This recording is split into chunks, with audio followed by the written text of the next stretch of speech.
falando um pouco assim da classificação dos tipos, né, de constipação intestinal. A gente tem uma constipação intestinal que é aguda, que é aquela assim que tem curta duração por algum motivo. Por exemplo, a gente viaja para um lugar e a criança, isso acontece com a gente também, né? A criança ela muda de ambiente, então ela pode ficar uns dias sem fazer cocô ali, né? Ou muda a alimentação, né? Naqueles dias não comeu fruta, não bebeu água, o intestino fica um pouco mais preso, né? Ou a criança fica, por exemplo, com pega alguma infecção, uma gripe, um resfriado, e fica sem comer, não come nada, o intestino também não funciona, né? Então, isso é uma constipação aguda, tá? Agora, existe a constipação crônica, que, por definição, é aquela que dura mais aí de um mês, tá? Ou mais de 3 meses, dependendo dos autores. Isso varia também, conforme o autor. Então, alguns falam 1 mês, outros 3 meses. É uma constipação crônica, né? Que demora mais de 1 mês aí, você pode colocar, né? E também tem outra classificação, que é assim, a causa, que leva em consideração a causa da constipação intestinal na criança. Então, tem as causas orgânicas e tem a causa funcional, a constipação funcional. O que é causa orgânica, gente? É quando tem uma doença, tá? É a minoria dos casos, tipo 5% dos casos ou menos. Então, são doenças do intestino, por exemplo, que a criança já nasce com alguma malformação no intestino, com estreitamento do intestino, ou com a inervação do intestino alterada, nasceu com essa alteração da inervação do intestino. Então, alterações muitas vezes que nascem com a criança, tá? Mas podem também ser adquiridas.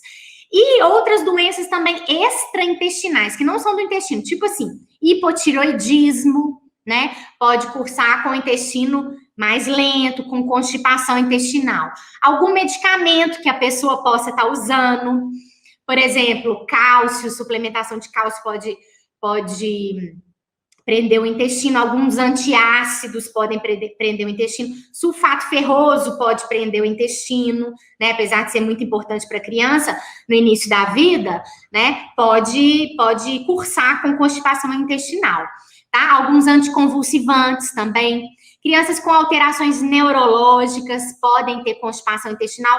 Então, assim, são causas orgânicas, que tem alguma doença, ou no intestino, ou extraintestinal, tá? Mas isso é a minoria dos casos, só 5% dos casos ou menos.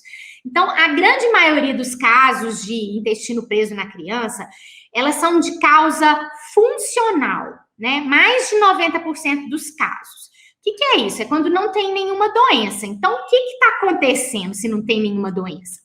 Né? E aí eu vou contar para vocês o que acontece na maioria dos casos. Então, são vários fatores envolvidos. Pode ser do tipo assim, podem ter fatores de motilidade intestinal mesmo, às vezes é uma tendência da família, né, familiar, um intestino mais preguiçoso, vamos dizer assim. Mas pode estar associado, por exemplo, ao momento do desmame. Vamos pensar na criança novinha primeiro. Então, a criança, no início do desmame, a mãe está começando lá a introdução alimentar, então passa por um período de adaptação e aí pode ter um período ali do intestino preso ali. Outra fase que pode acontecer também é quando a gente está treinando a criança, né? O treinamento esfincteriano, né? Para ela tirar a fralda. Então, para ela usar o banheiro.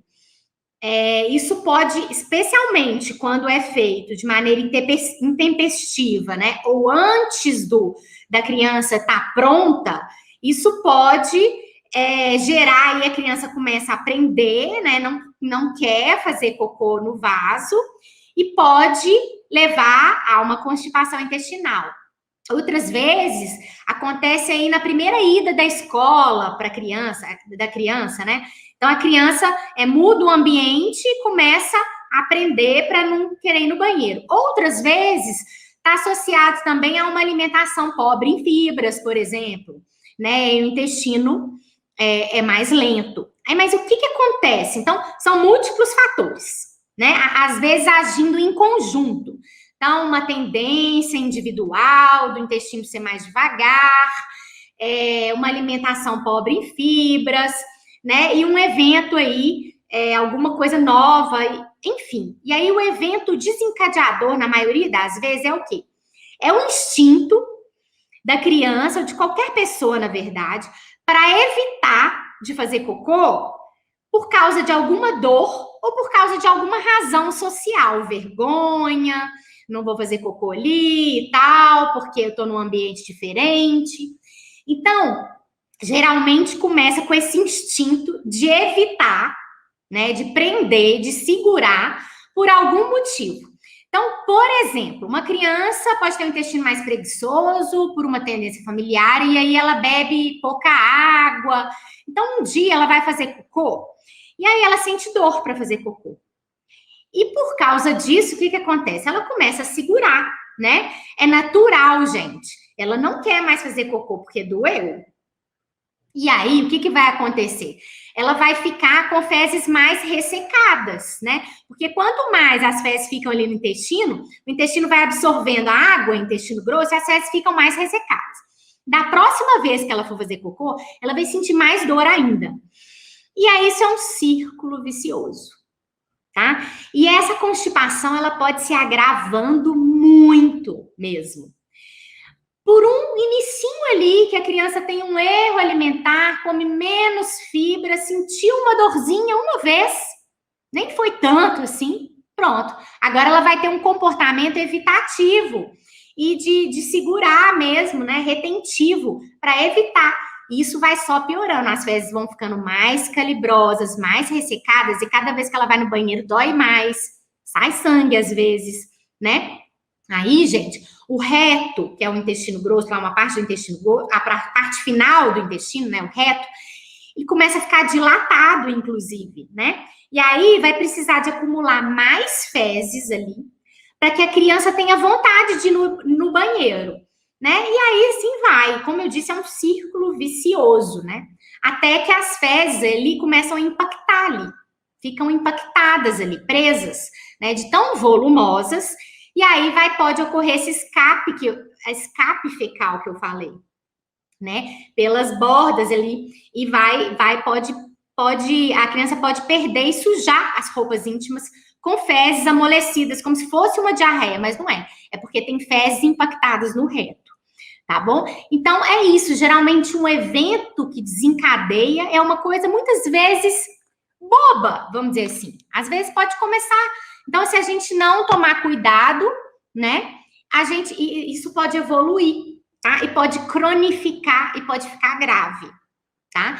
Então, mesmo nesses casos graves de escape fecal, na maioria das vezes não é nenhuma doença, não é nenhum problema orgânico, é o funcional. Bom, é isso. Eu vou me despedir aqui, até a próxima, viu? Um beijo para vocês.